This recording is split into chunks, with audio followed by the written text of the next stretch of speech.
L'amour, l'amour, l'amour, le love. J'ai auto-orgasmé. Ok, d'accord.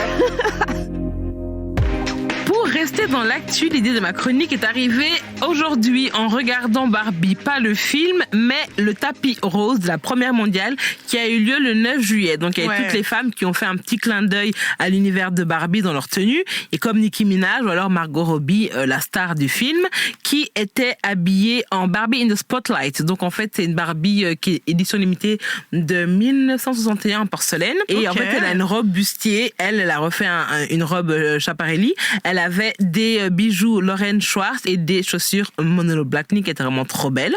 Il y avait vraiment une ambiance girly. Et puis Billie Eilish est arrivée avec une grosse chemise rose, un gros futal, un gros pantalon, des grosses chaussures, et tout le monde a dit ok d'accord, on la connaît, mais elle aurait pu faire un peu d'effort. Et je me suis demandé pourquoi en fait, parce que déjà elle s'habille comme ça. Je sais pas si tu sais pourquoi elle s'habille comme ça. C'est par rapport à de la dysmorphie, non? Non, parce qu'en fait elle a dit qu'elle ne voulait pas être sexualisée. Donc je la cite, en 2019, elle a fait une interview dans le Vogue Australie et elle a avoué que ses choix vestimentaires lui donnaient l'opportunité de garder une petite partie d'elle-même un peu secrète et mystérieuse.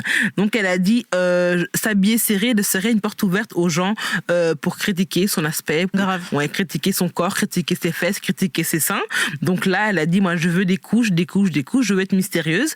Vous ne savez pas ce qui est en dessous, vous ne savez pas ce qui est au-dessus. Je peux avoir des fesses plates, je peux avoir des seins qui tombent et vous ne le saurez jamais. Et donc du coup le fait qu'elle s'habille large rentre vraiment dans l'air qu'il a depuis 2015-2017 de l'anti-sexy. Ouais, en fait, d'anti-sexy. Il y a plein de filles comme Doja Cat, toi, quand elle fait ses sourcils et quand elle fait des grimaces sur les réseaux, ou Julia Fox, qui veulent en fait se dire qu'on n'a pas besoin d'être sexy pour être aimé.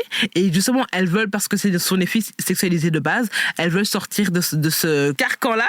Et du coup, en fait, c'est pas vraiment une vraie trend, l'anti-sexy, mais c'est plutôt un mouvement mode, un mouvement lifestyle qui est arrivé des années 2010, où en fait la mode a commencé à s'habiller large, où les femmes voulaient d'abord s'habiller de manière utile et de manière confortable en s'habiller sexy. Et donc moi j'aimerais dire, on demande beaucoup aux femmes de faire des efforts, aux femmes d'être sexy, et je pense que les hommes vont toujours au tapis rouge avec le même costume qu'ils doivent mettre au moins 7 fois, et on ne voit pas la différence. Donc si maintenant elle veut s'habiller en pyjama large, laissez la faire, parce qu'en fait elle vous doit rien. Moi personnellement je suis de cette team la plupart du temps. Anti-sexy? 90% du temps j'aime bien m'habiller large parce que je me sens juste mieux, et je pense que c'est parti de ce truc-là de pas être sexualisé, de pas avoir de regard sur moi, etc. Et en fait c'est juste plus confortable. Ouais, mais je comprends parce que hier, la première fois de ma vie, je suis sortie en robe sans manches. Ouais, sans manches, juste avec des bretelles, et j'ai vu déjà qu'on me regarde souvent de bas parce que j'ai des formes, mais là j'ai vu, c'était comme si j'étais de la chair à pâté en fait. Et je comprends pourquoi beaucoup de femmes s'habillent large pour être en paix. Et je sais pas si t'as vu une trend sur TikTok qui s'appelle le t-shirt de métro. Oui. En fait, j'explique pour nos followers. En fait, c'est des femmes et des jeunes filles qui donnent une astuce pour être plus ou moins à l'aise dans le métro, parce qu'encore, même si t'es habillé en djellaba XXL, les gens qui veulent te frotter, ils vont te frotter.